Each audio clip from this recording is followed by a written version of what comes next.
نحن أولياؤكم في الحياة الدنيا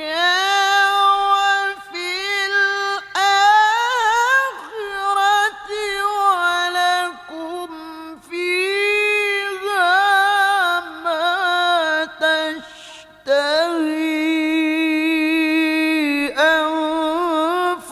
أنفسكم ولكم فيها